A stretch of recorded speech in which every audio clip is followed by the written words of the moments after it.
It's high, high, hey, the army's on its way. Held off on cages loud and strong. For wherever we go, you will always know that the army goes rolling along.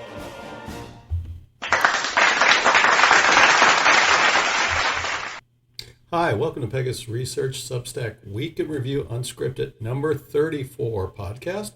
I am Thomas, the founder of and the author for Pegasus Research. I'm an economist, a military historian, and a U.S. Army veteran. If you like my content and want to support my work, please consider becoming a subscriber on Substack, a follower, or you can do one-time support on Patreon, Buy Me a Coffee, or now Ko-Fi. The website descriptions will be in the description section of this podcast. So welcome everybody. Welcome all my new subscribers and followers, and to all my prior subscribers and followers. Thank you for tuning in and your continued support.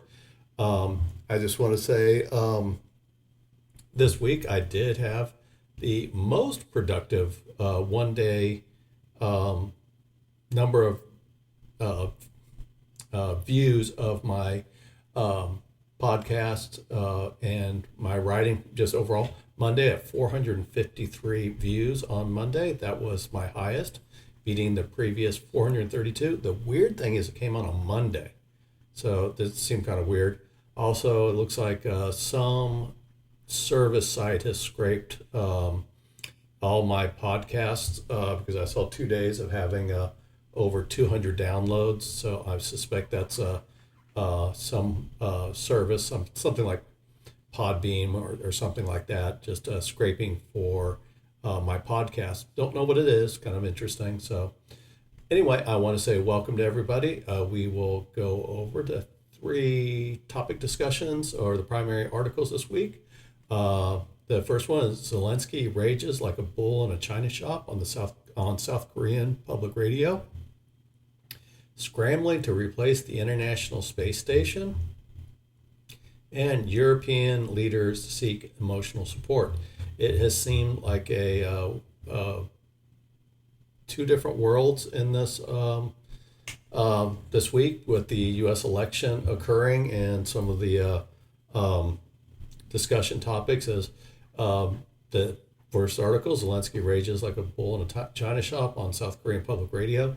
That was the big topic of North Korean troops being sent to Kursk in Russia to face off with, or potentially face off with Ukrainian forces.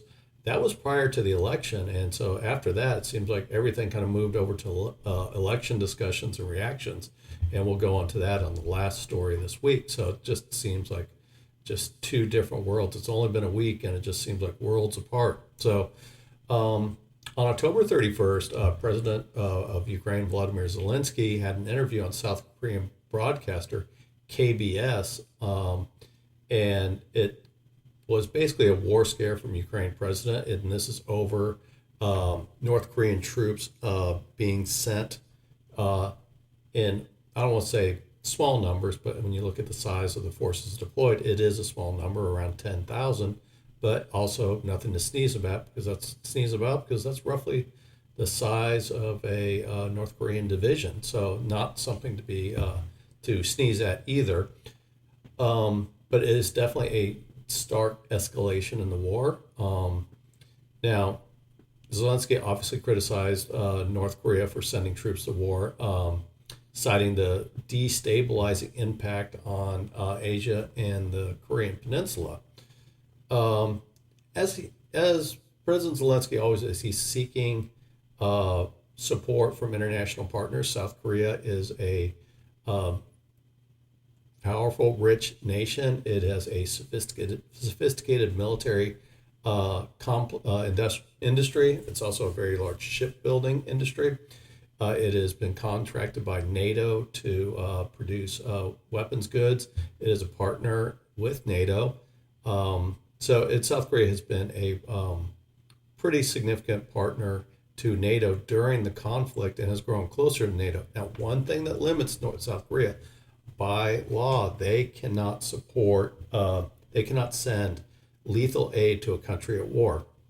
They're not a neutral like Switzerland, but they have the same rules like Switzerland does. So they can only limit their aid to Ukraine, which they do support. They do limit their aid to Ukraine to humanitarian aid and financial aid. They do not provide lethal weapons. Now, what South Korea has done is they have been helping in the arming process of NATO countries, specifically Poland, as Poland has purchased South Korean, or is under contract to purchase South Korean main battle tanks and artillery systems. And the NATO is also, outside of the partnership programs it's signed with South Korea, they are engaging South Korea and to a lesser extent Japan to make sure that their additional weapons meet NATO standards. So South Korean weapon systems are going to move closer to a NATO standard. Now, it's not that they were too far off, because obviously the United States is a major defense partner with South Korea, and they are to operate together on the Korean Peninsula in case of war. So they do follow a combat interoperability. And since the U.S. uses NATO standards, South Korea is not too far off NATO standards. So, but that's something that's coming up from the war. Now, this means that President Zelensky appearing on South Korean broadcaster, KBS again, he is looking at this as an alarm, because obviously North Korea participating in the war in Russia is a concern to South Korea, mainly because South Korea is unclear, and the world for the most part is unclear. What is North Korea receiving for providing aid to the Russians? The North Koreans were providing artillery, some missiles, and they were providing engineering brigades to non-combat army engineer brigades to occupied parts of the Donbass. Now, it's unclear exactly what they're getting. There is understanding that there's financial terms for the engineers in Ukraine that the North Koreans receive, which is something they desperately need. But it's also suspected the other aid is probably in the form of energy, because obviously Russia is a significant energy producer in both oil and gas, and North Korea does need those energy needs. Also, Russia could provide, and this is the bigger concern, could provide technical assistance to the North Korean weapons program. So the involvement of North Korean troops in Ukraine is a concern to South Korea and a possible destabilization. Now, President Zelensky, something that he does typically, and this is, you can understand it because he's almost, this sounds trite, but he's basically the cheerleader to try to get additional aid for Ukraine in their ongoing war. We can criticize President Zelensky's approach on peace and maybe some of his political acumen is somewhat limited, in my opinion. But he has to serve as that because Ukraine does not have a sophisticated defense industry, so he has to rely on getting donations. So he is constantly on this public relations tour. It sounds trite, but it's a necessary part of what he needs to the war to try to get the weapons for Ukraine and to fight this war. So, like he's done in the past, he's emphasized Russia's threat to the world. He contextualizes the threat to the region or country that he's speaking to, and then he tries to forge a shared cause with the country he's discussing against Russia to secure support for Ukraine. So him going on to South Korean public radio or public broadcasting, I think it was radio, goes and it's trying to get that aid for South Korea. Now, South Korea, as I said, the South Koreans have a limit in their law It's not in the Constitution like it is with Japan, as far as, well, Japan's law in their Constitution is that they can't deploy armed forces overseas in a offensive manner. They're playing around with it, as I wrote last week, with how strictly they interpret that. South Korea doesn't have it in their constitution, but it is part of their law. Now, that means laws can be changed, but the South Korean president is under a significant amount of pressure, and he's not particularly popular at home. So he may not have the political support to be able to change the South Korean law in this regards, even if he wanted to. The other aspect is that South Korea is in a difficult situation because it has China just to the west of it and to the north. It has Russia that has a shared border with North Korea to its north. Both of these countries were participants in the Korean War on the North Korean side. And of course, you got North Korea. So South Korea does not want to upset its neighbors that could potentially be a military threat to it. So it tries to help Ukraine as much as it can, but it tries to do it in such a way as not to alarm China and Russia. They may not like it, but if South Korea quietly goes about its business, it gets less attention in the world press because, again, they're not trying to play the press game. They're not trying to stir up public opinion. The South Koreans try to remain relatively quiet on matters like this. Now, as an example, I wrote this in the paper, is both Japan and South Korea have signed partnership agreements with NATO, and they are part of the Indo-Pacific 4 nations, which also include Australia and New Zealand.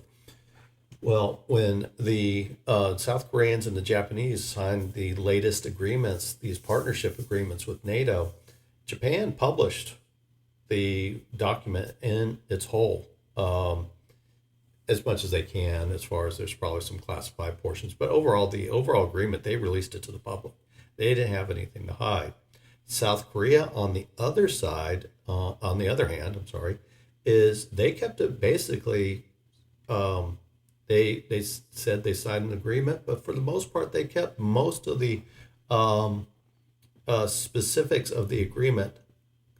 They did not release it to the public because they do not want to, in their purpose of national security, they do not want to antagonize the Chinese or the Russians. So they have kept that quiet. And so it's one of those measures is that when President Zelensky's asking South Korea to provide more arms and trying to create that shared cause, it's not like it's falling on deaf ears to the South Koreans, but the South Koreans also have their own security situation they have to be aware of. And this is something where it kind of goes back into President Zelensky's, call it his singular focus on the Ukraine war. And he often criticizes countries that do not provide the level of support that he would like. Again, I'm not blaming President Zelensky pushing for that support because I guess if I was in his shoes, I would probably be doing the same thing. But the problem is he does have an absence, we'll call it, of the security situations of the countries that he's asking for aid from. Maybe they don't want to have the headache. Maybe they of the international relations. Maybe it's not something that would be supported necessarily by their publics. And if you have to go through elections, that matters. And then the other part of it is he views that their security situations, being the country that he's asking goals from, whether it's through not wanting to escalate or just overall just trying to have a peaceful coexistence in the regions they live in, President Zelensky basically ignores that and emphasizes that the security needs for Ukraine to fight the war from Russia supersedes all other concerns. And that's why when I say he just kind of rages in a china shop over this. And because he does not see clear in what the South Koreans want to do and what they can do. So he has been somewhat critical of the South Koreans' response to it. South Korea is going to help Ukraine. They just have to decide how the help is going to be. Are they going to provide direct aid to the Ukrainians? It does sound like they're going to provide some intelligence services and advisors to the area. It seems like it's more to either psyops against North Korean troops, but also intelligence collections that the South Koreans can take will have the Ukrainians take prisoners, and the South Koreans will be the ones to interrogate them. Of course, the Russians are trying to hide the North Korean troops as being part from Siberia and issue them with false papers. It's guaranteed that the South Koreans are going to sniff this out. So they are going to provide help in that regard. The other issue is, or the other way that South Korea might be able to help, is they could agree to provide weapons to a NATO country who donates a certain weapon to Ukraine. So, for example, if early on in the war, when when the U.S. was not running short, but wanting to not deplete its surplus of 155 millimeter howitzer rounds, they did buy about 100,000 rounds, which doesn't compare to the millions of rounds that North Korea has sent to Russia. They sent about 100,000. U.S. bought 100,000 rounds, artillery rounds, and then what happened was they were brought to the U.S. and then it's unclear if the U.S. kept the South Korean rounds in their own arsenal and then sent 100,000 U.S. artillery rounds to Ukraine, or did they take possession of the 100,000 rounds from South Korea and then transferred them to Ukraine, thus eliminating the middleman part of the South Koreans. I know it's a lot of right pocket, left pocket. Everybody knows what it's going, but from a matter of law in South Korea, that matters. So you might see something like that. For example, this is strictly hypothetical. There's no truth to this, so don't read into this. But let's say Poland agrees to send an artillery system to Ukraine.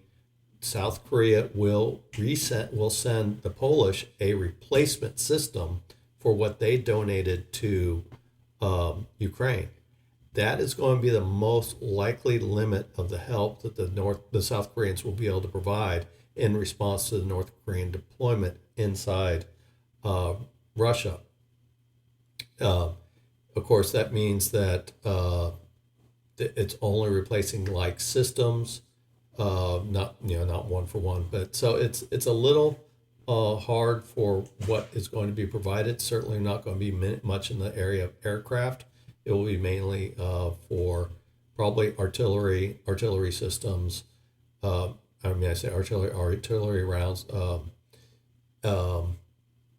maybe small arms, but for the most part, or maybe even battle tanks. But that would be a case of transferring battle tanks from one of the storage, most likely Poland, because Poland's agreed to buy battle tanks from South Korea. They maybe transfer some of their old Soviet or Russian stocks to Ukraine. That's still to be seen. It's up in the air. But that's probably what the limit of the North Korean help is going to be, though a significant portion would be the efforts they can play in advising the Ukrainians in fighting the North Koreans, and also playing a psyops war inside the war as long as North Korea is involved. I suspect that South Korea will make it an intentional purpose not to do any actions that would be against the Russians. They were probably going to keep their focus, at least in the actions with their advisors and their intelligence people. They will try to limit strictly to the North Korean issues and not try to spread into other parts of the Ukraine war. They might be pressed, but again, with the neighborhood and the security situation on the Korean Peninsula, it does not seem like South Korea would want to risk that. Also, they're probably going to put some pressure on North Korea as well on the Korean Peninsula to make it a little bit more difficult for them to determine how much more aid will they send over to the Russians. Um, Up in the air. I'm not saying that there's going to be a Korean War going to break out, but the South Koreans will probably start applying more pressure, and it's starting to show on within the Korean Peninsula itself. Now, President Zelensky did notice on the call that China has remained silent on the issue of the deployment of North Korean troops. The only thing that China has said is that's a decision between two sovereign states. So China obviously is not going to come out and criticize its two allies in North Korea and Russia, though it probably it is not in the Chinese interest. I think President Zelensky was making this point, is it's not really in China's interest to allow the security situation on the Korean Peninsula to deteriorate. I already mentioned, I'm just looking at some of my bullet points here. He did make the point that he wants more weapons from South Korea, and this goes back to my original point, is he's not reading he's disregarding the security concerns of the South Koreans. Now, he did make an interesting thing, and this kind of steps on the U.S.'s position in the Western Pacific, and this is again goes back to the strategic and geopolitical thought of Zelensky being too primarily focused on Ukraine's needs, not having a consideration of the security situations of other countries or what they're trying to avoid, because especially South Korea, they've got their own security concerns. So he suggested on the radio that Japan and South Korea should form an Asian security alliance to counter North Korea's ambitions, which again, this is a complete lack of understanding of regional politics. I mentioned that Japan and South Korea have not gotten along for a very long time.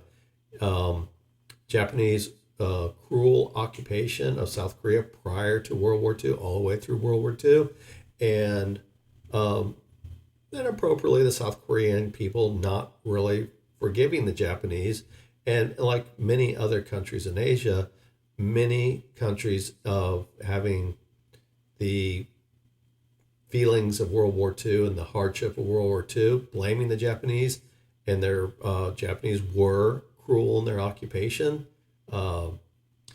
They see a lack of contrition by the Japanese. Even when the Japanese apologize, they don't feel like they've done enough to be a country that they want to form relations with. So this has been the case. South Korea and Japan have had one common enemy, actually two common enemies for most of the post-World War II era. It's been Soviet Union and Russia and North Korea, and after probably call it in the 2000s, China. And of course, China was an enemy during the Korean War as well. So they have a common enemy, but they don't really cooperate. They do have a common ally in the United States. Both have deep defense pacts with the United States, but you're just starting to see more cooperation between Japanese and South Korea, which there was an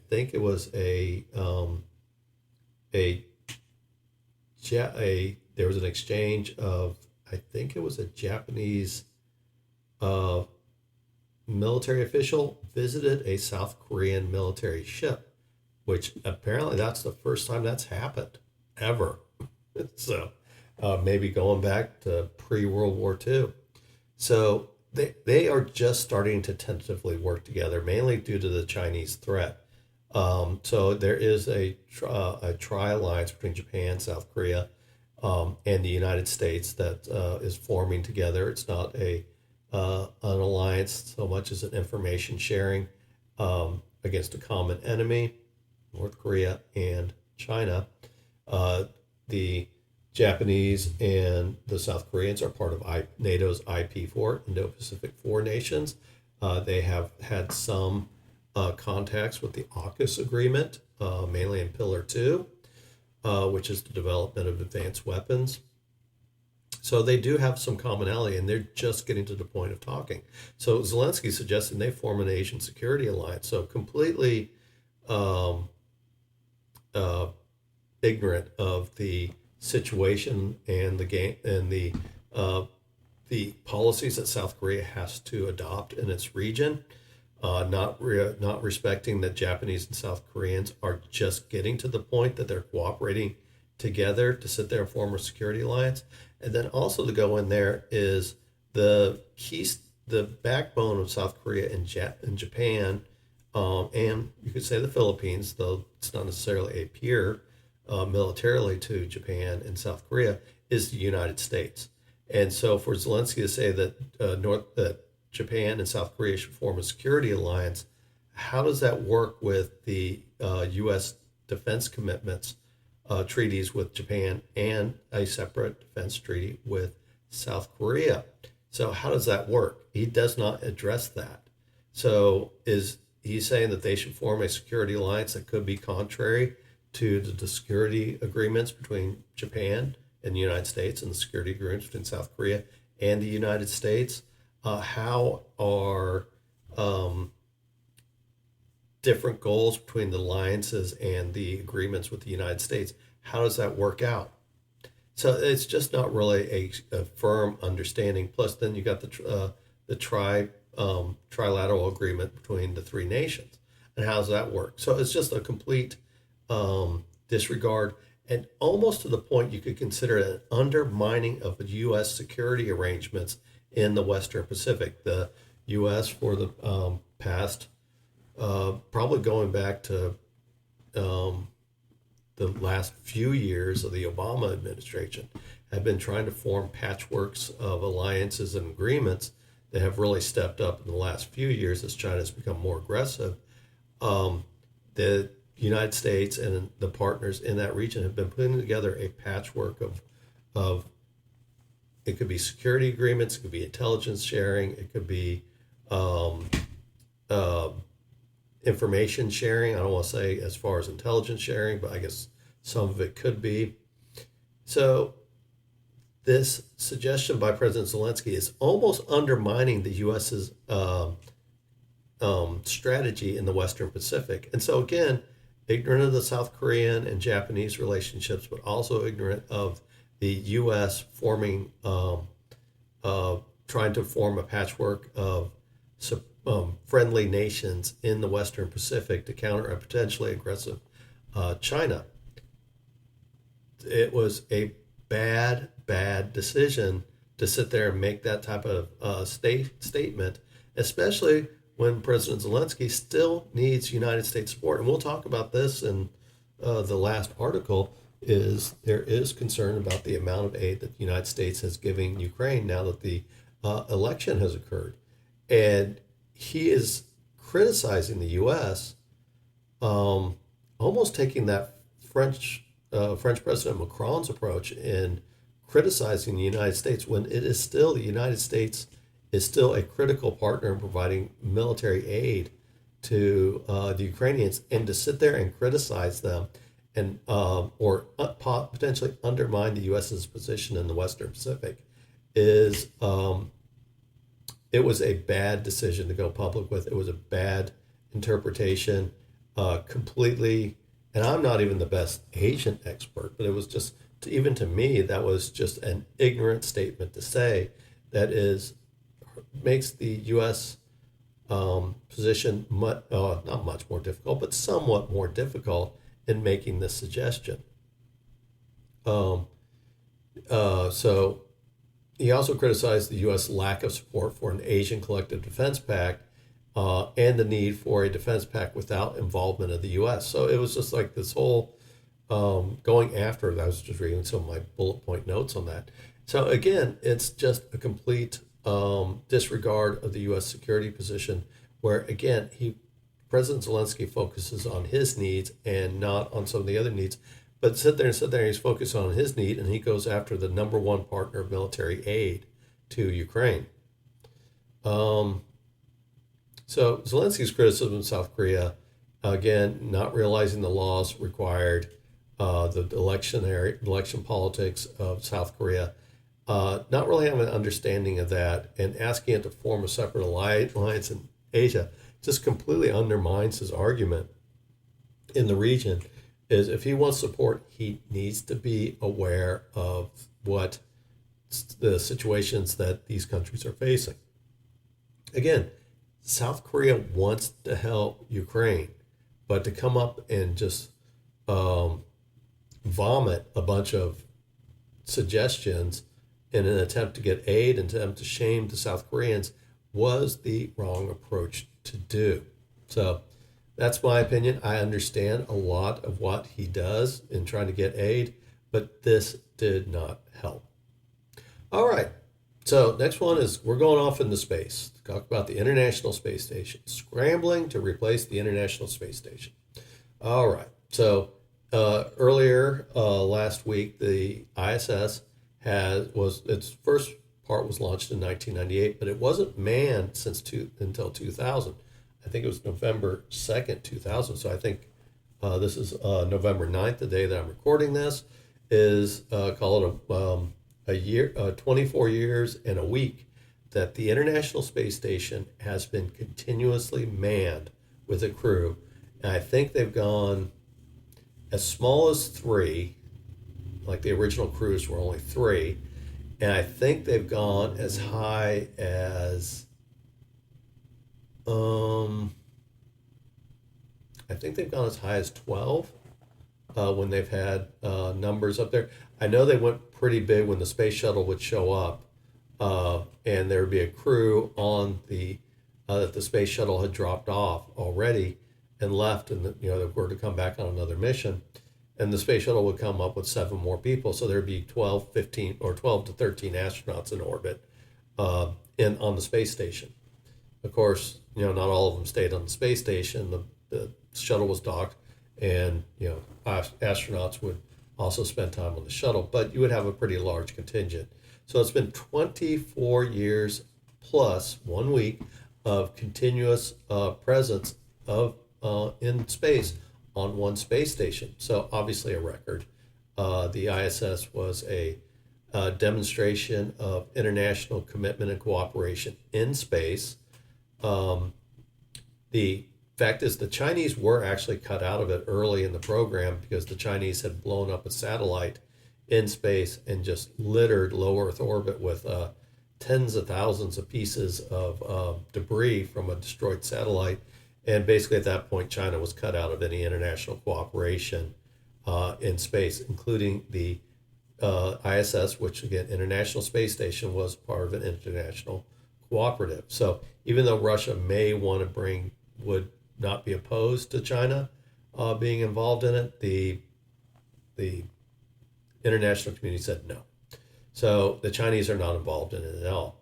Now, having said that, we're pushing 24 years that the ISS has been in orbit, and it is showing its age. Now, it's nothing like Mir as far as age goes, but it's starting to show, and it looks like there's these continuous leaks that they have not, small leaks, but there's continuous leaks on the International Space Station, which they have never completely been able to fix.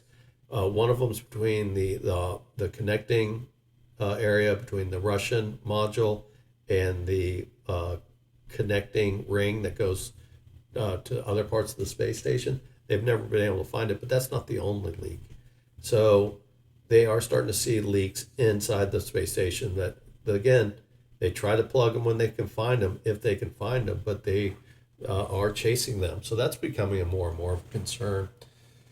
So the decision has been made that the international partners, which include the U.S., NASA, Russia, Roscosmos, Canada, which is, I think, Canadian Space Administration, CSA, the European Space Administration, ESA, and JAXA, which is the Japan Aerospace Exploration Agency, have come to an agreement that the International Space Station is going to be retired. Now, there is a little bit of disagreement, and this is a casualty of the Ukraine war. Even though the U.S. and Russia still cooperate in space, there has been some tension. The international sanctions have caused some issues with funding with the Russians. Also, it has caused some cancellations of international partners using the Russian rockets to launch satellites. So it's hurt the Russian program.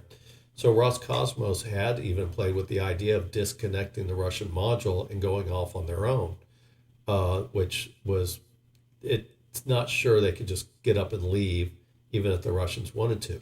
So the station, I think, was originally supposed to run for 25 years, and that was the agreement, which will be, again, next year, basically a year from now. I think that was the original agreement. The international partners have agreed to extend it out to 2030 to run before they retire ISS, except the Russians, who said they were only committed to 2028. Now, wrote a little bit about that. I also have a paper coming up. We'll talk a little bit about that. Is the Russia and the other international partners, the non-Russian international partners, will need to come up with some type of plan. Is if the Russians leave in 2028, the Russians are the only ones that are able to run the Russian part of the space station.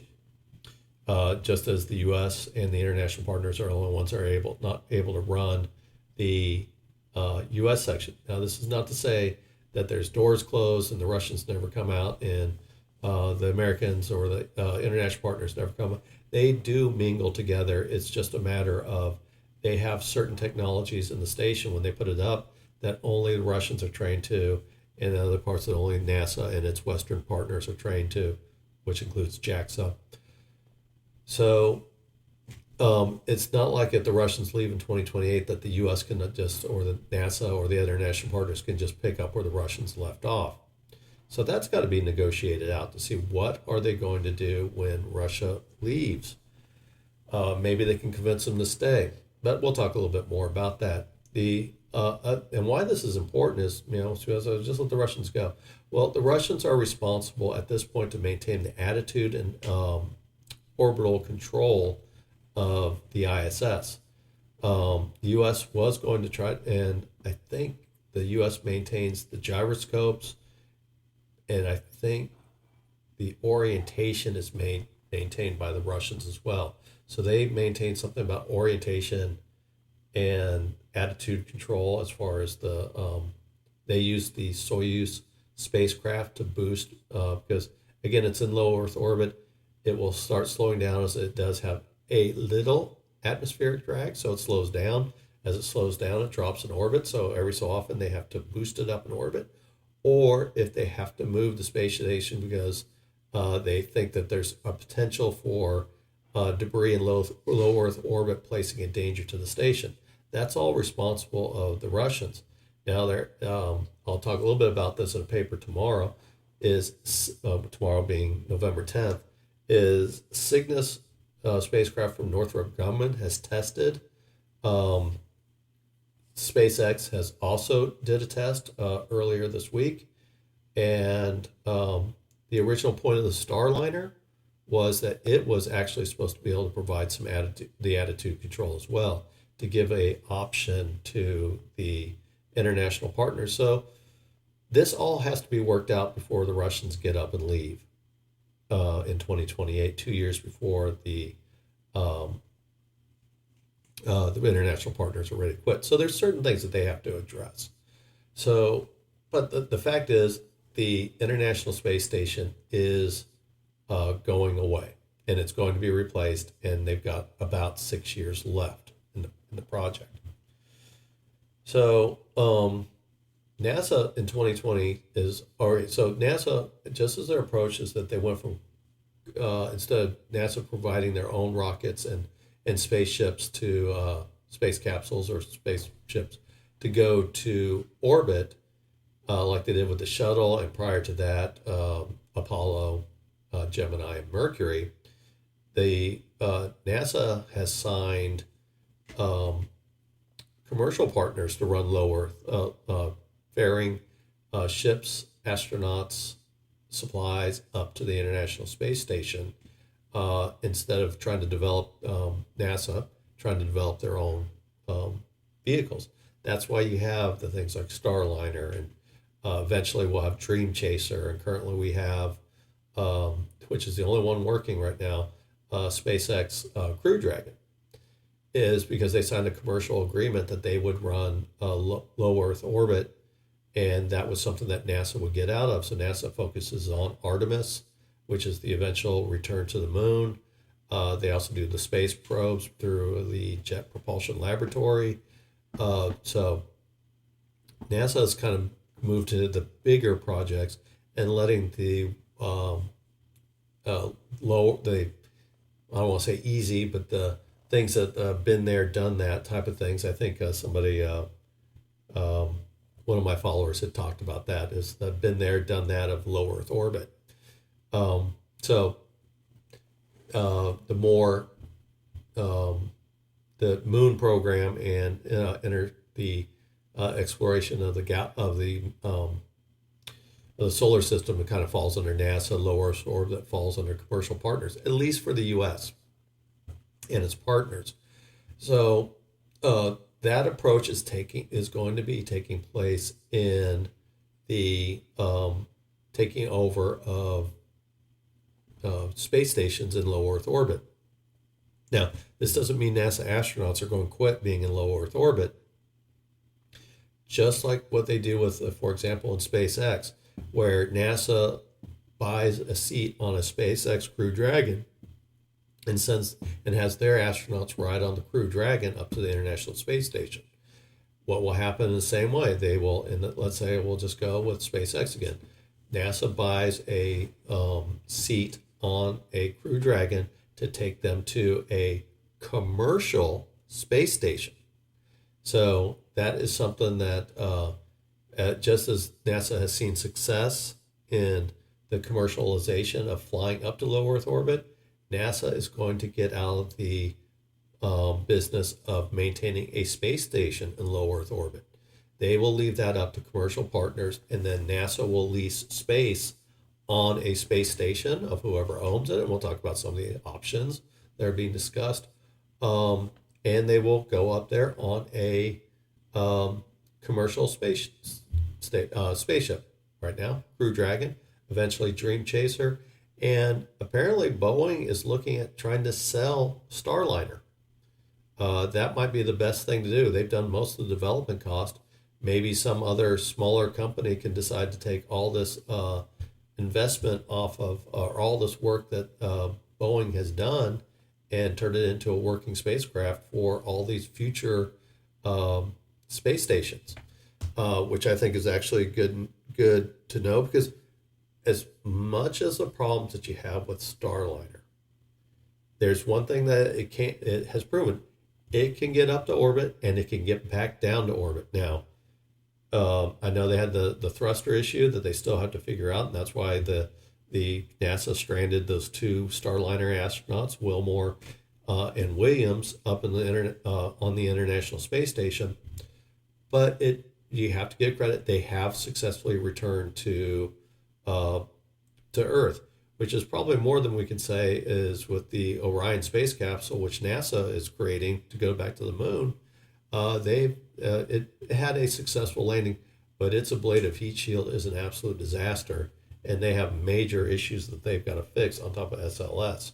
So Starliner is probably doing better than the NASA's developed Orion spacecraft, which is actually a very impressive machine. I'm sure they'll get it fixed. It'll be extraordinarily expensive, but give Starliner credit where Starliner's due. It has not done as well as SpaceX, and hopefully Dream Chaser will have a much smoother entry into manned space flight when it starts flying sometime in early 2025 for unmanned missions. So knowing that they're going to go in there and they're going to just say, hey, NASA's saying, okay, we're going to get out of the uh, orbit. Now, or low Earth orbit space stations, NASA does have an interest because they want to make sure they have access to space. Because if NASA wants to go to the moon, or if they want to go to other train their astronauts for have space experience, they're going to need to get up to space. So NASA has an interest to make sure that there is viable options of space stations in low Earth orbit that they can send their astronauts to. So just like they did with the commercial space program, where they did the resupplies and then eventually the manned programs to the International Space Station, they are going to do the same type of commercialization with space stations themselves. Now, again, NASA has an interest in this because they want to be able to send their astronauts to be able to train in space flight. So they do have an interest to make sure that there is a space station, again, that is available to them to lease space on. So they've started doing this, and they awarded a contract to a company called Axiom Space in 2020. And the idea is that Axiom Space will use the International Space Station as a starting point for their own space station. So the idea is that Axiom Space will start sending up modules on a Falcon 9 rocket. Are they using Falcon? Yeah, they're using Falcon 9. They might have an option to use New Glenn when it becomes available. But right now they're focusing on the Falcon 9 rocket. And they'll send up modules that'll connect to the International Space Station, and they'll start building the space station eventually with 4 modules being built, most likely 2 to 3 more added on, and then these will start arriving in 2026 in approximately 1 per year, and they'll start building out a space station using the International Space Station. And then when they're ready, they will detach from the International Space Station, and they'll have their own space station at that point. And then the reentry of the old ISS goes through. Now, there's 4 modules. So that means starting in early 2026 at the earliest, that means this actually extends ISS's life past 2030 into 2031. And if you're talking about 3 more modules, that's a potential that if that's still at 1 a year, that's 2033. So it's extending the life of the International Space Station. So there is discussion. Well, what does this look like? Does Axiom Space going to use the ISS as a backbone? So maybe a private company buys ISS and takes over control of it, or maybe at least lease it from the government until the government, NASA decides that it's unsafe, and at that point re-enter it. So there could be several things that come up with this. The other option is that they're looking at it is the Russians are talking that maybe the Russians disconnect their portion of ISS and form their own space station with their parts. Now, that makes sense in one aspect because the Russians have been continuously in low Earth orbit for an extraordinarily long time, obviously dating way before ISS, with their space stations, the latest being Mir. So if the Russians, due to the war, may be cash-strapped, and in fact they are cash-strapped, will they use that to make sure that they continue a presence in space? That's unknown. So let's say they do move themselves, the Russians detach, that would be easier said than done, from the ISS and form their own space station with the old parts of the ISS. Axiom Space builds up on the ISS to build their own space station, using ISS as the backbone to make that creation. But this could both see that you can see the life of the ISS continue past 2030 in a potential of the Russians creating their own space station based on their parts of the ISS, and Axiom Space using it to be the building blocks of their space station until they have it completed, and then they cast it off. The other one is obviously the Chinese Tiangong space station is been in orbit since 2021 and is undergoing expansion. Now, the original idea is that they thought the Chinese were thinking that when ISS retires, that the Tiangong would become replace ISS and be the international space cooperation that like the ISS is today. That's probably not going to happen with these commercial entries coming up, and then also some of the tensions with Chinese programs where NASA and NASA partners will not cooperate with the Chinese. So it seems overly ambitious unless it's going to be like a BRICS program where you have Brazilians and I can't say Indians because Indians don't have a space program, a manned space program yet, but we'll have one, and sometime I think in 2030 or so, they think they'll attempt to put a man into orbit. So it's overly ambitious of the Chinese. So some of the things that they're going in there, outside of Axiom using the backbone of the ISS, there are some other completely separate programs outside of the Chinese Tiangong. So another contract that NASA has given is to Blue Origin and Sierra Space. Blue Origin is the Jeff Bezos company, the founder of Amazon, and Sierra Space. They're the ones that are creating the Dream Chaser, and they're going to create what's called what they're calling a business park in space, and it's not meant to be a space tourism destination. This is supposed to be an area to practice. Obviously, there's things that can be made in weightlessness that cannot be made on Earth. To push those types of industries as much as possible. Science of long duration space flight, kind of like what you're seeing with ISS. There will not be, you can rent a room on the orbital reef and just look out the window. This is meant to be an actual business and science location, which is kind of follows in with Bezos's view of space. Now, the launch date for the orbital reef depends on the Blue Origin New Glenn heavy lift rocket, which hasn't flown yet. So it is actually on the pad, and it's supposed to have a first stage test fire sometime in November if all goes well. So they can't say when the orbital reef is going to get there. Is it going to get up before 2030 and the demise of the space station or not?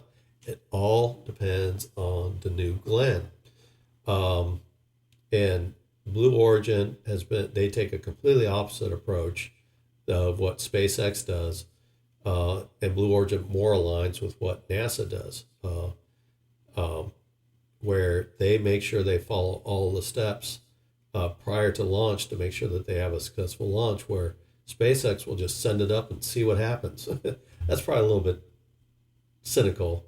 Because I actually like SpaceX's approach. It's exciting, and proof of Falcon 9, what they've done with Falcon 9 and creating reusable rockets, first stages at least.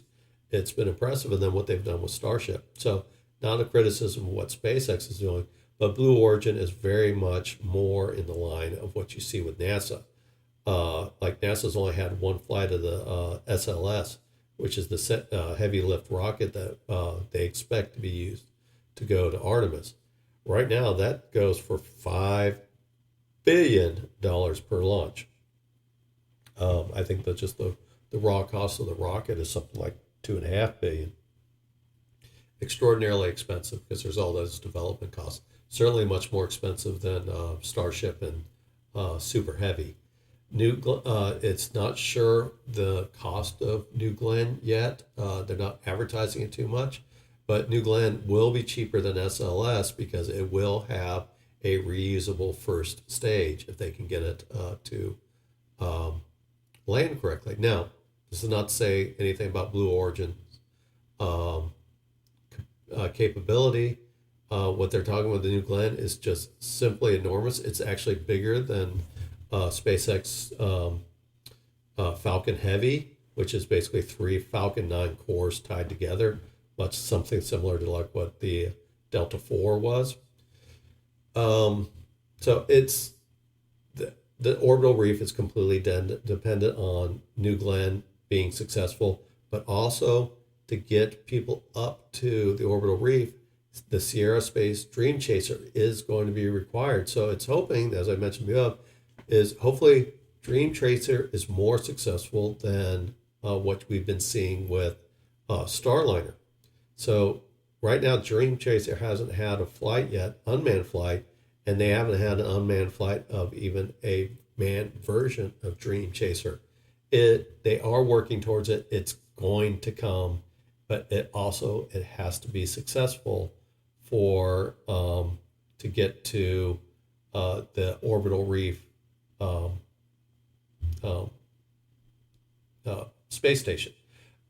They are not going to use the New Glenn rocket to get up to the orbital reef. That's overkill. New Glenn will put it up in orbit in one launch. That's how big this rocket is. Again, not quite as big as it's bigger than Falcon Heavy, not as big as SpaceX is Super Heavy. But Dream Tracer is not going to be riding on top of a New Glenn rocket either. They will use their own rockets, I think, from ULA, I believe. The Sierra Space is being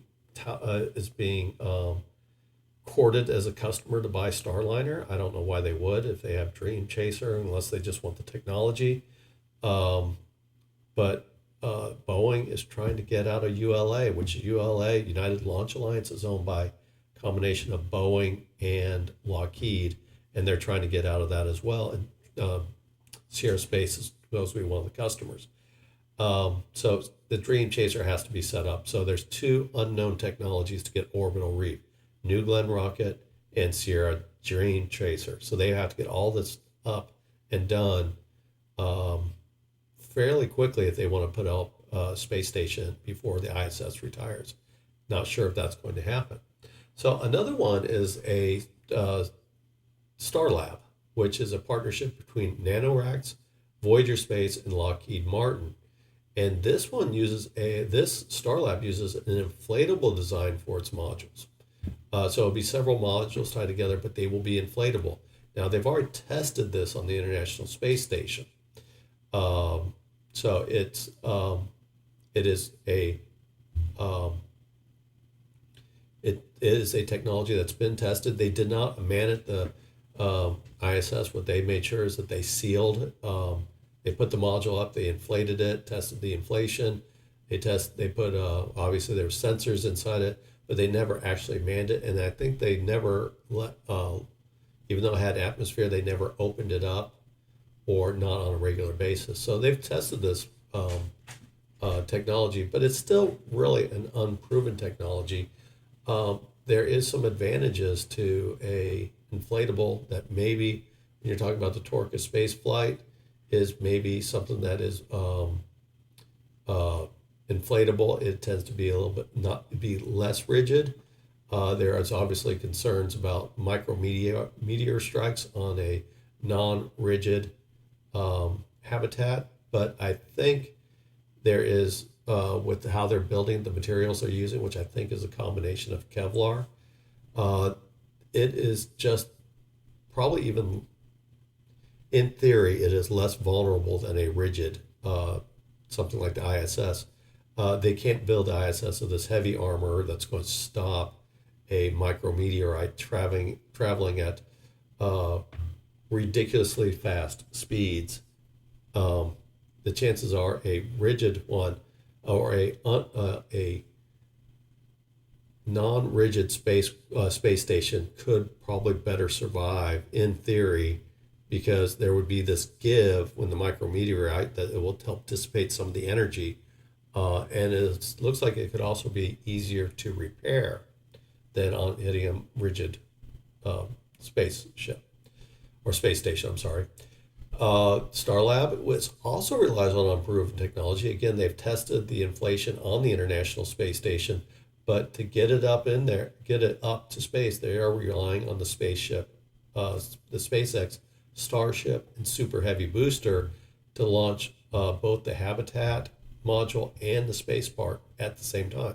So this is a cost savings, because they can lift the whole spaceship, just like what New Glenn can do with the orbital reef. Starlab thinks that it can launch the whole thing on one SpaceX Starship launch, which would be a significant cost savings. They don't have to use multiple launches; they could just do one launch. And the potential of Starship is that, and Super Heavy, is that it will actually reduce the cost of space launches per pound once it's fully operational. The issue is Starship and Super Heavy are still in the test phase. Super Heavy, or this combination, has had 5 test launches. They've had improving results on every test. This is where, again, the difference between SpaceX and Blue Origin is SpaceX sends them up there and they learn from failure. So they're willing to try things, and they're willing to accept failure in their march towards creating a better Starship. That's basically, or a better spacecraft. That's part of their engineering model. Much different than Blue Origin. So there's supposed to be a 6th launch of Super Heavy test launch this month. They already have approval for it. My understanding is like the top portion, where the crewed portion of the Starship, it will not reach orbit this time around either. It's not that that SpaceX and Super Heavy is not capable of getting Starship to orbit. It's because they choose not to do it. They've reached orbital speeds, but they have not attempted to get into orbit. So the 6th test flight is still going to be suborbital.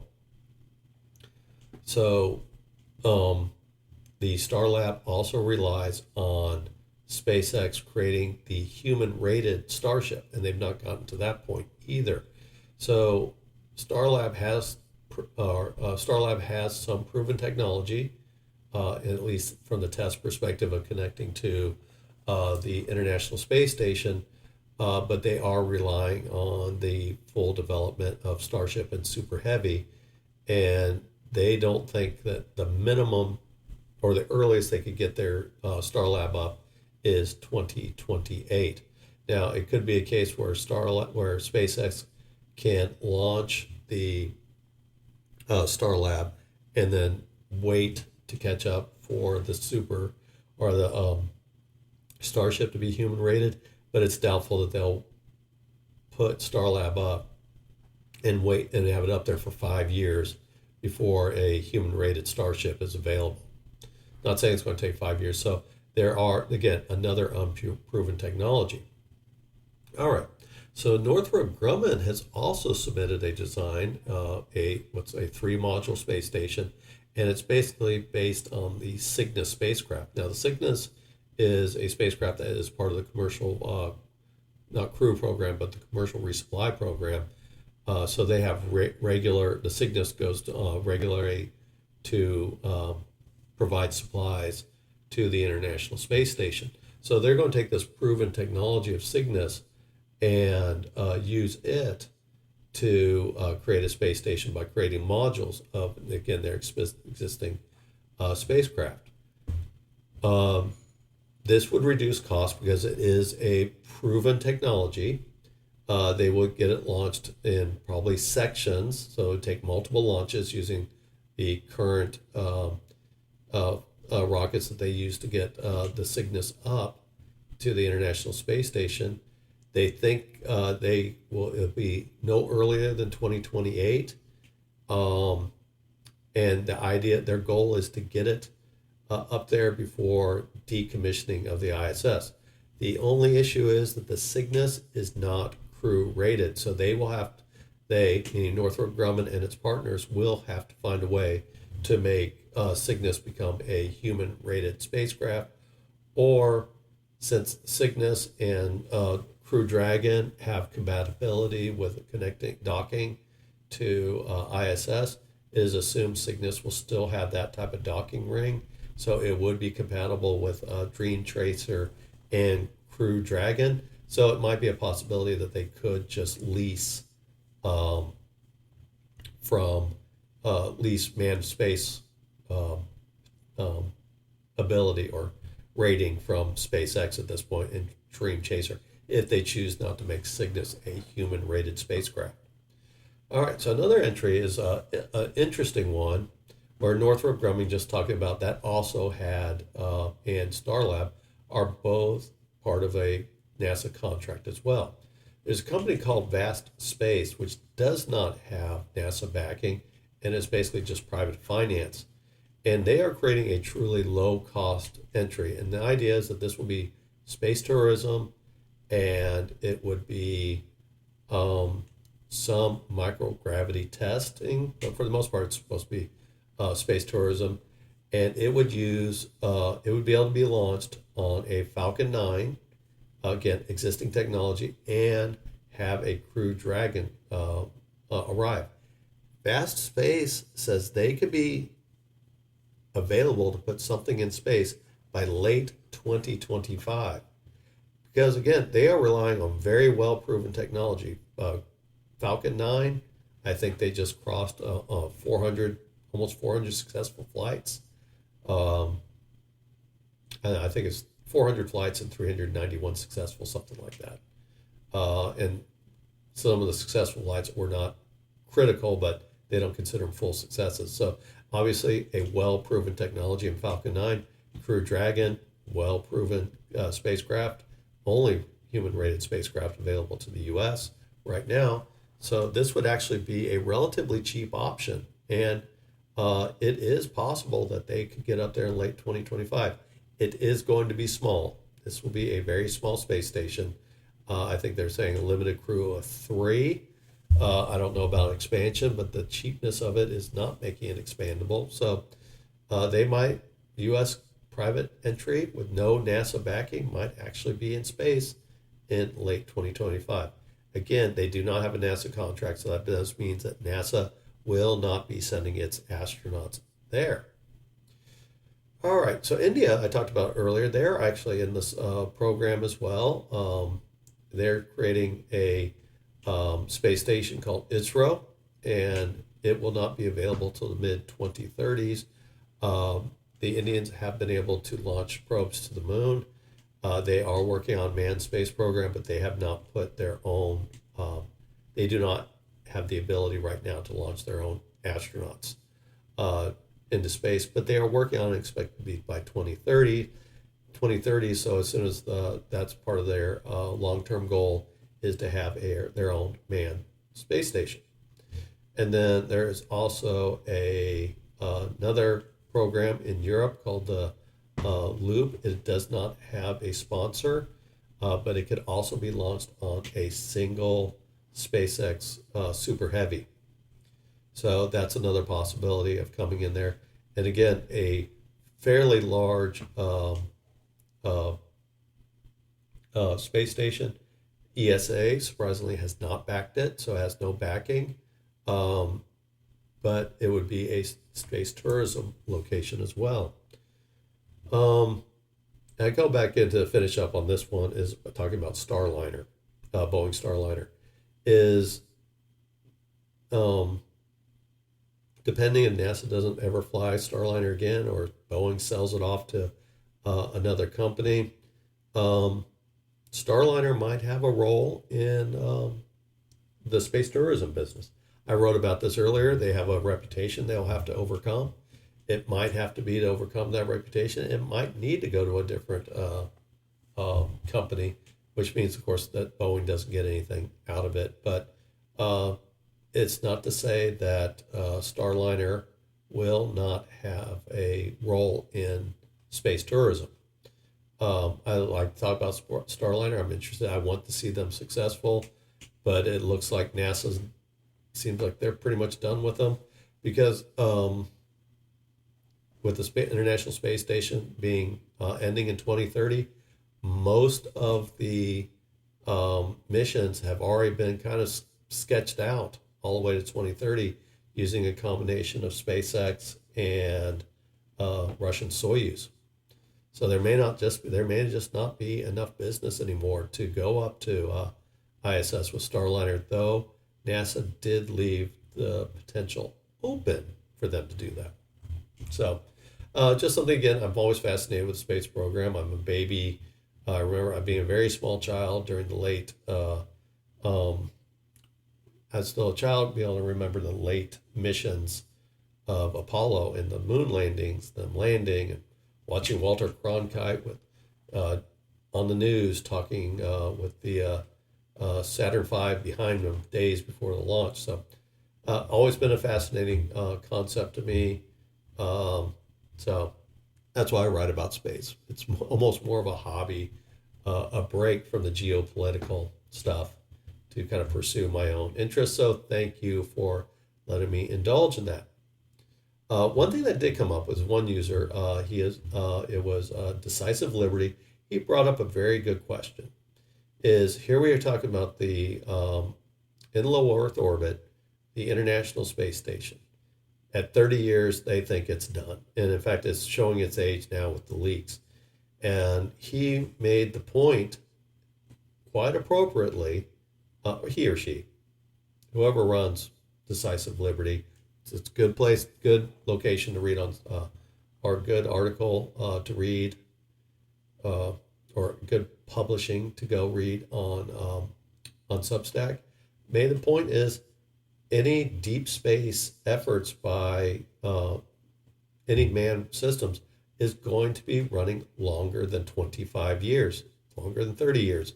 So the current technology that is being used today in low Earth orbit is not going to be something that's going to be compatible for any type of long-term space travel.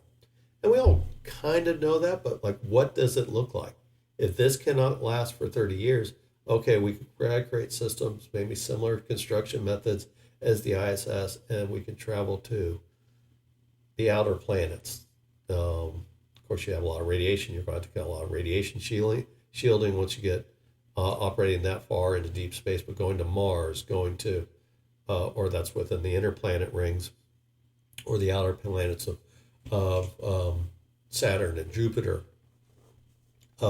Maybe you can get away with something like the current construction techniques, but in the long term, obviously these don't work. So what does that technology look like?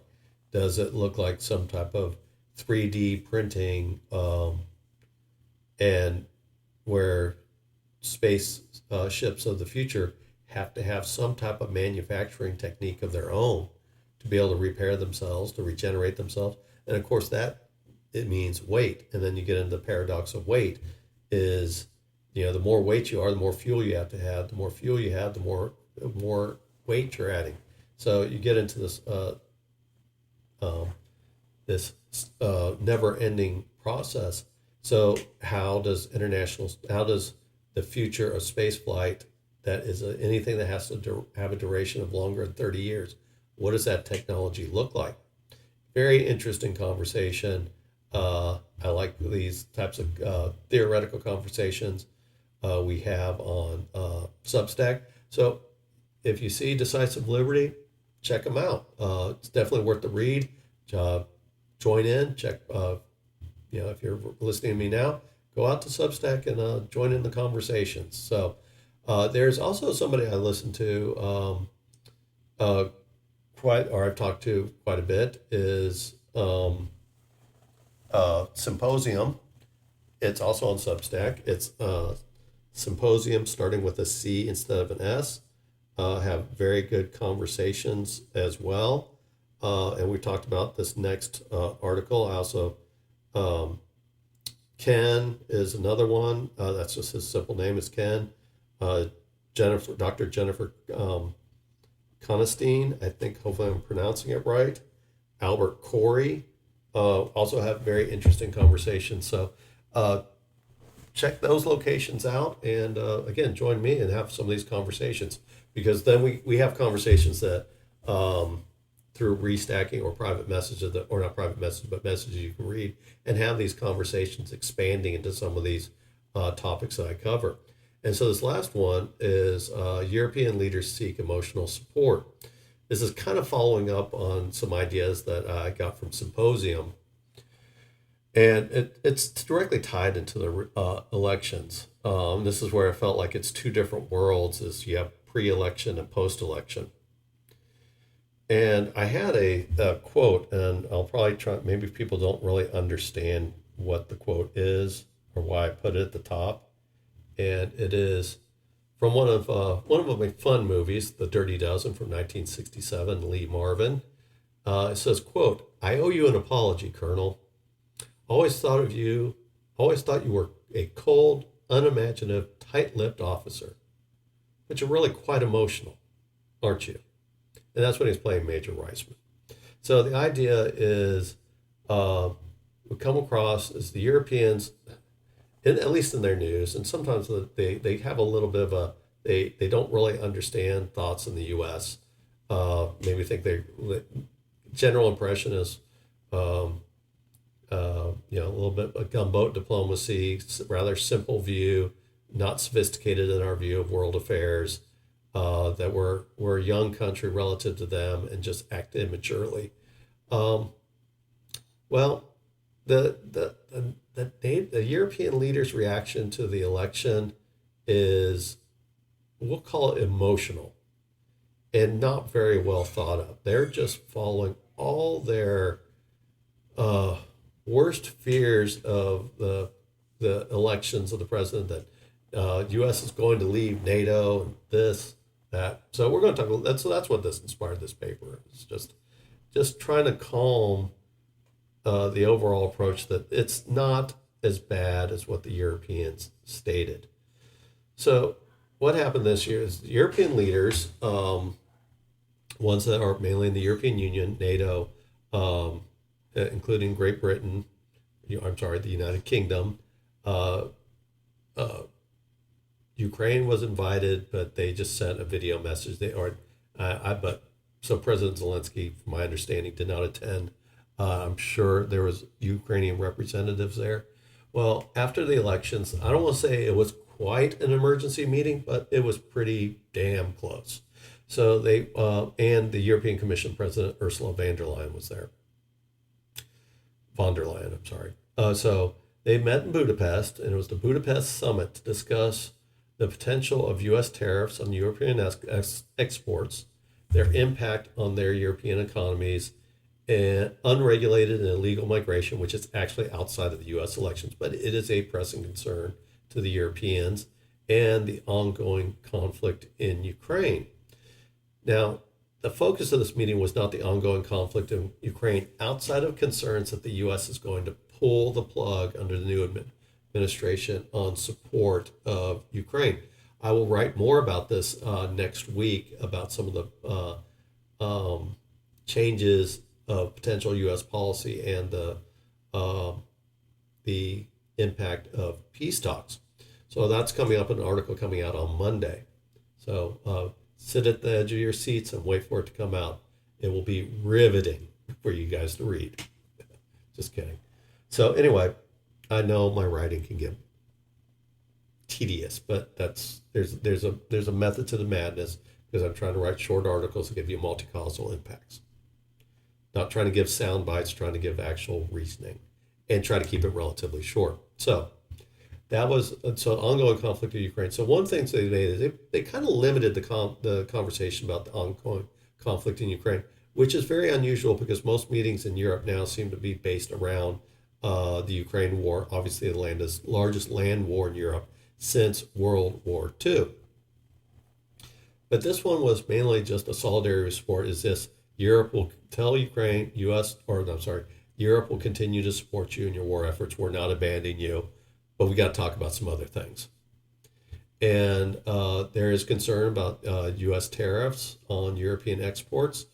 That is a concern because especially when you run into cases, and this happened during the first President Trump administration, where U.S. goods were receiving a tariff, but European goods coming into the U.S. were not being tariffed. So what they're saying is the potential of U.S. tariffs, basically reciprocal tariffs between the U.S. and European Union. So that is a concern. I think Germany is concerned that the tariffs alone will create a downturn in their economy and put them into recession, which is a struggle because Germany's economy is struggling as it is right now. So concerns about that. And again, the unregulated migration. But the biggest concern was European security. And this is outside of what's happening in Ukraine, but it's somewhat tied to it because they see Russia as being more aggressive. And Europe is very reliant on U.S. security. And they're concerned, the European leaders are concerned that the U.S. leaves NATO because of statements that were given by then President Trump in his first administration and on the campaign trail over statements he's made about U.S. support to NATO, which for the most part, and this often gets left out, is based on the payment requirements of NATO, which is 2% of GDP. So what's happening with this is that the President-elect Trump has made statements that if a country is not paying for its commitment of 2% of GDP, which is agreed upon in 2014 after the Russian seizure of Crimea from Ukraine, NATO countries agreed unanimously, because that was required in NATO rules, that they would pay 2% of their GDP towards defense. If any country joined after 2014, they were also committed to that because that is part of the NATO agreement.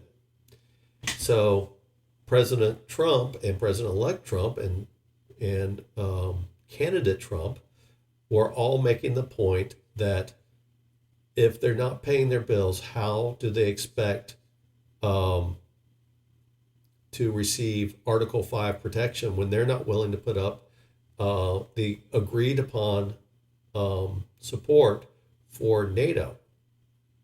And that's what the point is. Poland puts it up. United Kingdom has put it up. Now, since the start of the Ukraine war in February 2022, European defense spending has doubled. Now, that doubling, though, means that only 22 of 32 NATO nations in the Washington summit that was in July of 2024, which is the leader summit of all the NATO heads of state, 22 of 32 were up above the 2% mark, and many of those had just met the 2% goal. So even with a large European war, it has become exceedingly difficult for NATO nations to continue to even meet their minimal obligation that they all made, and the concern that they're over-reliant. And then the French have said this, French President Macron has stated that the U.S. or that Europe is over-reliant on U.S. For their own security. Now, the French, and I've said this before, kind of had their own interest. They want to be the power broker in Europe, and they can't do that while the U.S. is providing so much European security. So the Europeans are worried that if they don't come up with a plan to increase their defense spending, is there a potential that the U.S. will not support NATO, or will the U.S. leave NATO? Now, my point is no, the U.S. is not leaving. The U.S. will continue to support Europe. The U.S. does have commitments in the Western Pacific that are of utmost concern that even the Russians have, even the Europeans have agreed that this is a threat to Europe. So the U.S. does have commitments in the Western Pacific that none of the other NATO nations have. So, but the U.S. is not leaving NATO. This is a bargaining start point. The U.S. is coming in high of President-elect Trump, candidate Trump, is coming in with a high mark to say, this is what's expected. And if you're not doing what you agreed upon, why should any country, the U.S. included, be willing to support that country if they're not willing to pay what they agreed to do? And even the new Secretary General of NATO, Mark Rutte, has agreed to that. He said in this meeting in Budapest that President Trump in 2017 was correct to call out NATO nations for not paying what they agreed to do. So it's a point of, if you agreed to pay 2% of your GDP and everybody agreed to it, why isn't it happening? And if it's not happening, why should countries that are paying expected to support the countries that aren't paying? Now, this isn't just the U.S. paying. Overall, United Kingdom has been given a good rating as far as trying to maintain its 2% target. France has not, but they've been close. Poland has been over. And so it is a concern that a lot of these NATO countries aren't willing to pay up what they agreed upon. And so the conversation that President-elect Trump, and even 2017 Trump, is that it is expected that if you agreed upon to pay 2%, you should be held accountable to that 2%. And if you're not, there probably needs to be considered some type of actions against that country, against those countries that fail to pay. Now, that doesn't mean the U.S. is going to leave. It's just a point of, why would you join an alliance, ignore the commitments, and then expect others to backfill what you're not doing in case of an invasion? It's a matter of fairness. And it's amazing that, I think Mark Rutte, to his benefit, understands that. And it's part of his position, too, as NATO Secretary General. He wants to see these commitments met. But he has no way of forcing these European countries to do it. So somebody has to come in there and call them out on their refusal to meet the 2% goal. And this goes in for all the countries. And for example, I think Canada, which does have some economic headwinds going into it, but they, under the Trudeau government, says we can't meet our 2% commitment, but we're on track to meet it in 2035. 21 years after Canada agreed to make 2% spending. So this is some of the questions, is that there's no mechanism for NATO to force members to pay what they agreed to pay. So that's where the whole thing comes in. So the fact that they run off to scurry over to Budapest to try to address the potential of U.S. leaving NATO, they're not looking at this from the point of view of negotiations. And they're not going back to the statements of 2017. And they're certainly not listening to NATO Secretary General Mark Rutte in these conversations. This is about meeting the obligations of what you agreed to do. Those obligations were unanimously accepted in 2014 under the threat of a Russian invasion. And when there's an actual Russian invasion in 2022, they are still 20 or 10 of the 32 countries are still not meeting that commitment. So what is NATO to do? So you have to have something coming in here and try to stir up the status quo to say you need to address what you agreed to do. If you're saying that Russia is a threat and it's a threat to European security, but you're still not going to agree to pay what you agreed to pay, that's an issue. And so the fact that these leaders of European countries are going in there and hand-wringing over the fact that they have to spend 2% of their GDP to something they already agreed to do 10 years ago. So this is just absolutely ridiculous. It is overly emotional. It is it's just amazing that again, they even admit, they said there is a threat to Europe. The Baltic European country, NATO countries, which are now meeting their agreement, they know what the threat. They have to look at the frontiers of Russia and faced with the threat. So the fact is, they are having countries inside of the Baltics and maybe to southern Europe, like Romania. Yeah, they're faced with this Russian threat. They understand, and many of them were part of in fact, I think all of them outside of Finland were part of the Soviet bloc under the Warsaw Pact. And so they're faced with these threats, and the European leaders in the West and Central Europe are not listening.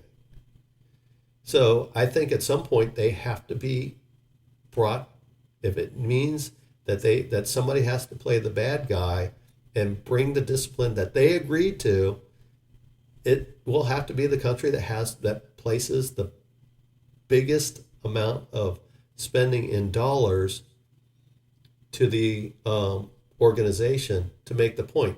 Mark Rutte doesn't have the authority to do it. I mean, again, actually NATO doesn't have the authority to do it because they have no mechanism. When they come up with this agreement in 2014, they have no mechanism to enforce it. So yeah, somebody needs to play the bad guy, or they need to drop that requirement. And if they're going to drop that requirement, what does that mean for NATO? Then it becomes a paper target when all of a sudden they're only spending 0.75% on spending, and expect somebody else like France, the United States, lesser extent Germany, Finland, Poland to carry the weight of this. So it is an absolute emotional reaction, and these leaders need to be thinking rationally, and that this is a bargaining position to get them to spurn what they agreed to do. Now it's just irritating that countries that just supposedly are sophisticated and kind of look down on the idea of President Trump. I'm not going to say he's perfect, because that is not the case. And maybe some of his statements have been inartfully presented, but it is something to get them to listen, because they're not listening to anything else. They were not listening to the prior two defense ministers, or I'm sorry, NATO Secretary Generals. Something needs to spurn them to get them off their collective asses and do what they agreed to do. So it's absolutely ridiculous that they're acting this way. A bunch of children, and they're supposed to be the grown-ups in the room. So we'll see. They'll hem and haw, and they'll have some excuse why they can't meet the commitments and that they want to dial it down. And that's why Poland will probably be, outside the United States, will probably become the most powerful NATO country out there. So it is absolutely just dumbfoundingly ridiculous. And just to highlight the problem of the neglect, the German-based IFO Institute, I tried to get the whole paper and I couldn't get the whole thing. And it actually highlighted the deficits of defense spending. It's not the fact that a country like Germany can increase its defense spending 2%, over 2%. The reason why it's over 2% right now is because it had a €100 billion special fund to basically juice defense spending, give a little bit of a boost to defense spending to try to catch up with some of that deficit. That's it. But now they, instead of using it as a 2%, go GDP above 2%, and then use this special fund to kind of catch up with that deficit, they're using that to actually measure that they're being above 2%, which was not meant to do. So they're using some gimmicks to try to get there to the point. There is some legitimate factors that Germany is doing that could be considered in defense spending, but NATO rules actually have ruled against that, and that's some of the road work that and some of the infrastructure work that Germany is doing and a lot of it's just red tape. It's institutional red tape that they're eliminating to allow up to 800,000 troops to rapidly move from the west to the east, which means they have to come through Germany. And so Germany's trying to upgrade their infrastructure to that. You could maybe argue some of that's defense spending, but NATO rules, which were agreed upon by Germany, says no, you cannot include that in your defense spending. So the German IFO Institute says, yeah, you can get to 2% of your goal, but that doesn't address your deficit of 30 years of neglect of your defenses. That also includes the Ukraine war. So if your defense budget's 2%, meeting NATO goals, but you're spending 0.5% of your GDP is going to support Ukraine in its war efforts, your actual commitment to NATO is only at 1.5%.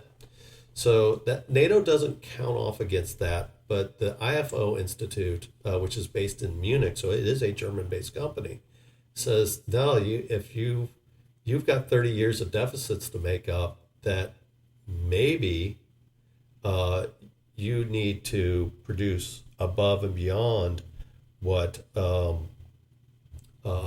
you got to make up for the deficit. So you can't use European NATO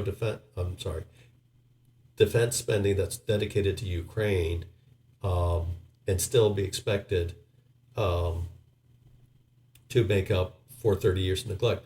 The point being is 2% is the minimum, and that's the expected operational commitment of NATO because all the countries agreed to it. So to get to that 2%, that's just a minimal level. That does not make up for 30 years or up to 30 years of neglect of your military defenses, which is not part of defense spending, but it also includes your defense industrial bases. So they highlighted the three countries with the largest deficit. I wish I could have got this whole article, or the report, but I could not get it. But they did put a little bit of highlight of the three biggest offenders. And Germany, they have a deficit of 230 billion euros or $248 billion. That's what they need to spend on defense above the 2% minimum goal just to be caught up. And Italy, 120 billion euros or $130 billion.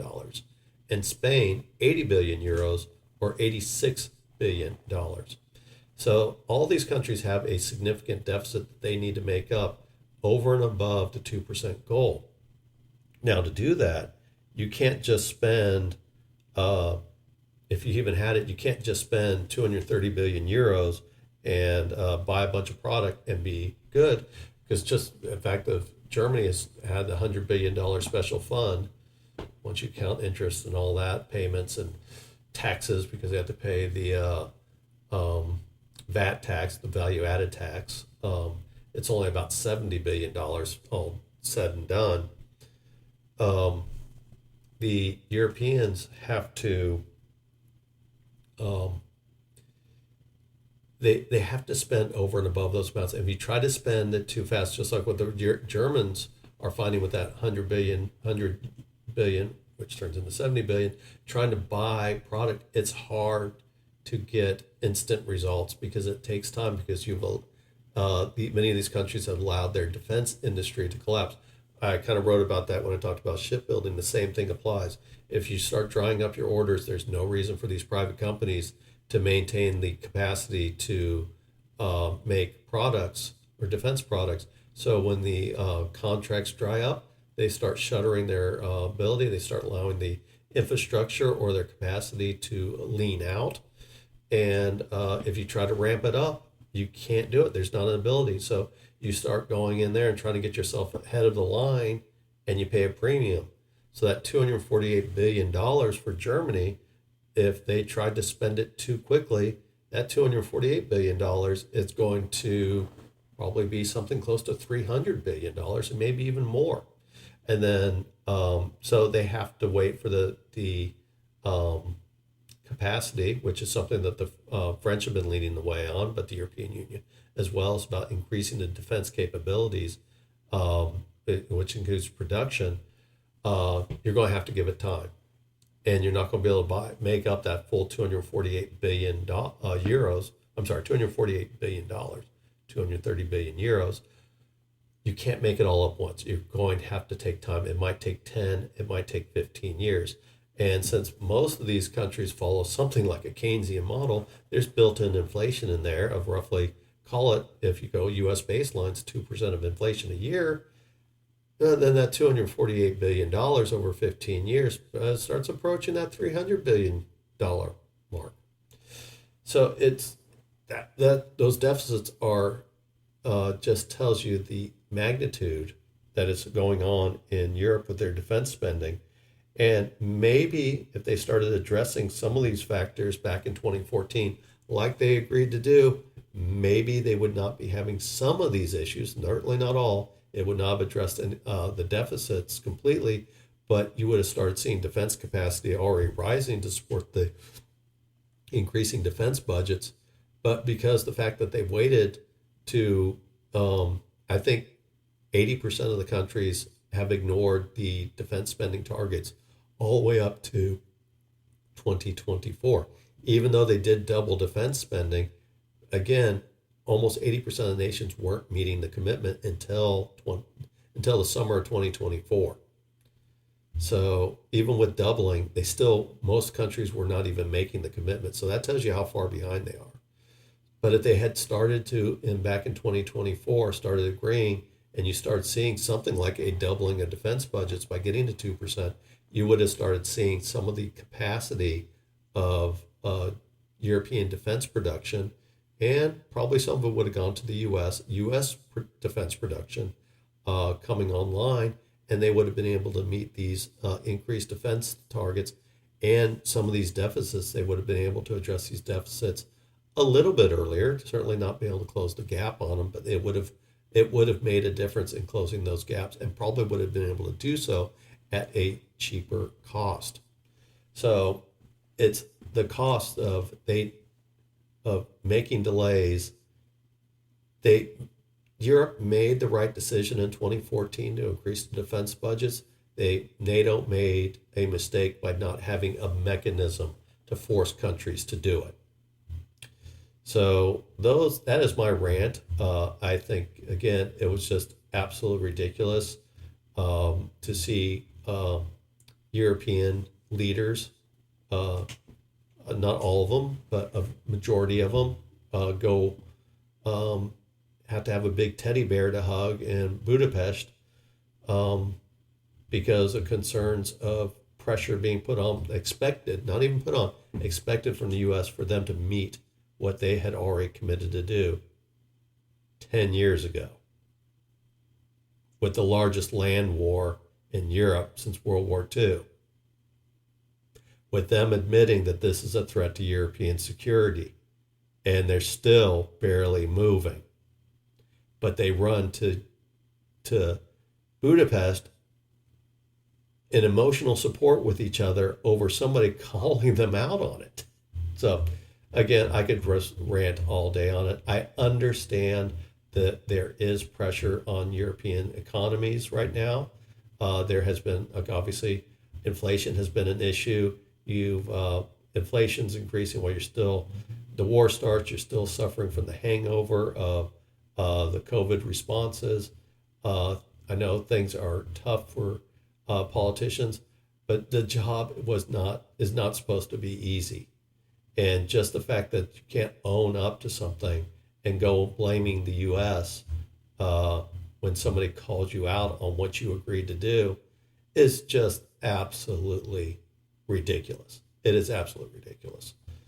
So anyway, again, I want to call out this. I mentioned it briefly, some of the conversations. So again, join me on Substack and join in these conversations.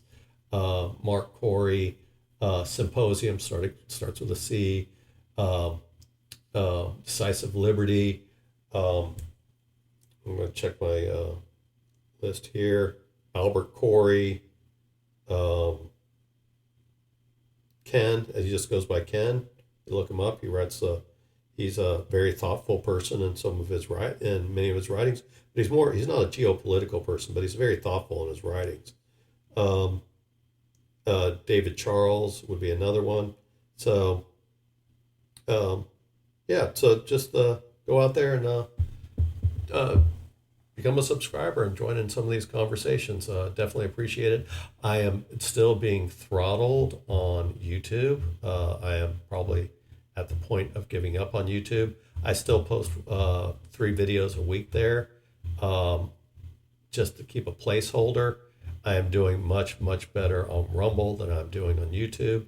Again, I don't put any exclusive content on any of those channels. All content is found on Substack. So also, again, if you could become a subscriber, a paid subscriber would be great. I have 6 of those, and I thank you very much for that. Or you can, if you can't afford that, support me on Patreon, buy me a coffee, or new on Ko-Fi. Again, all those descriptions will be in there. That will help me continue to make content. Eventually, I want to get to a point where I can make better quality videos, but until I get an additional funding, I really kind of not stuck. It's a decent service, but I'm kind of left in a lurch of the current system that I have now for videos. And the reason why I do videos, I'm trying to give people any way they want to view their content. If they want to see it and read it, if they want to have me read it, if they want, Substack gives you the option to have AI read it. If you want to see it in video form, I try to provide all that content. So however you want to take in my content, I try to provide it to you. Also, if paid support, I feel like I'm doing a little shilling here, but also I got in there and looked at trying to get that report from the IFO Institute. That costs money, and I didn't have the money to be able to pay for that. So I have to do some justification and just stay with public sources as much as I can right now, because I need more support. Again, I appreciate all the support. I know things are tough out in the economy, so I'm not going to just stop providing free content. You will continue to get my free content. You will continue to get my commentary, that even if you're paid or a free subscriber, you'll get the commentary from me as well, as long as it's thoughtful and not some of the trash you used to hear from YouTube when they actually used to publish my videos. I'll give you an idea. I actually had a view on YouTube. I think I went back and counted. I've had 7 views on YouTube in the last 15 videos. It used to be prior to the cutoff, which with the throttling, which happened in mid-October or so. 15 videos, I could expect a minimum of probably adding up to about 5,000 to 7,000 views, and maybe as high as 15,000. I used to have some of the West Philippine Sea newsletter used to do really well, and I could get up to 3,000-4,000 a video on that, especially on the shorts, but not getting it anymore. So it just tells you an idea of just the issues we're dealing with, and other people on Substack are dealing with the same issue. So it can't be content because I'm really taking off on Rumble. I'm doing better. I keep improving every week on Substack. So it's not my content. It's not like all of a sudden people just said, oh, boring, and then they just stop listening. All the other categories or all the other places I post content are actually doing steady increases. So we know that there's some type of algorithmic manipulation going on, because apparently my content, as vanilla as it is apparently just too controversial, too edgy. I don't know. Anyway, thank you for listening. I appreciate all the support that you've given me. If you're a new listener, thank you for joining. If you're an old listener, thank you for continuing your support. Again, if you're new, please come back next week. Join conversations on Substack. I'm always enjoying that part of the discussions, and you learn a lot in the process. So until next week, all of you have a great rest of your weekend and have a great week, and we will talk to you next week. Thank you. Bye.